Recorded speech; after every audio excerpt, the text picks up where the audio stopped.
Hola, ¿cómo están, my compañeros? CNN is missing their husband. CNN is missing their daddy.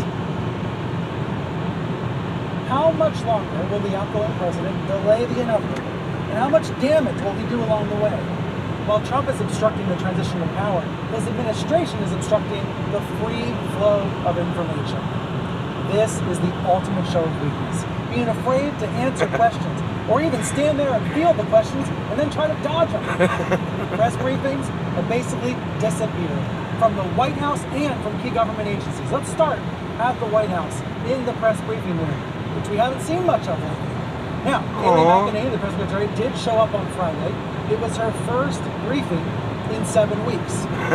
She's been avoiding the press just like her boss. This is a calendar from October. Just like your daddy. The president spoke to the White House press corps all day.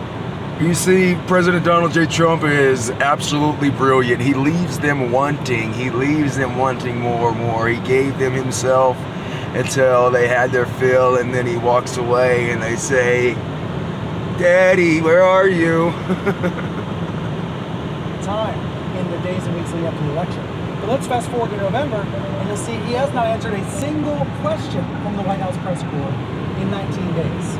This is an unprecedented streak of silence from the President of the United States. He is. It's so interesting because they demand for us to see Joe Biden as president, yet they're still forcing these same sort of responsibilities and this same caricature on President Donald J. Trump, who is the man. Process to try to overturn the election via Twitter, via his tweets, with some in the media now using words like attempted coup to describe his actions. Look, we knew this was going to happen. He telegraphed it months before Election Day. He was eroding trust in voting all eroding trust in voting. And now his appointees are doing his bidding, avoiding questions, avoiding answering the public's questions. Did you hear that? They're doing his bidding by not doing his bidding at all. We haven't heard from the General Services Administrator, who is choosing to hold up the transition of power. One of the most intelligent federal employees I've ever. She deserves to receive the Medal of Merit or the Presidential Freedom Award. The General Services Officer is absolutely. She has stood between us and tyranny, between truth and. Take a single question. Look at John Carl, like all of us.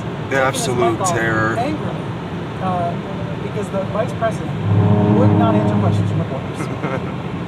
This behavior is not just happening at the White House, the GSA. Let's look to the Pentagon, where Acting Defense Secretary Christopher Miller has not taken questions from reporters.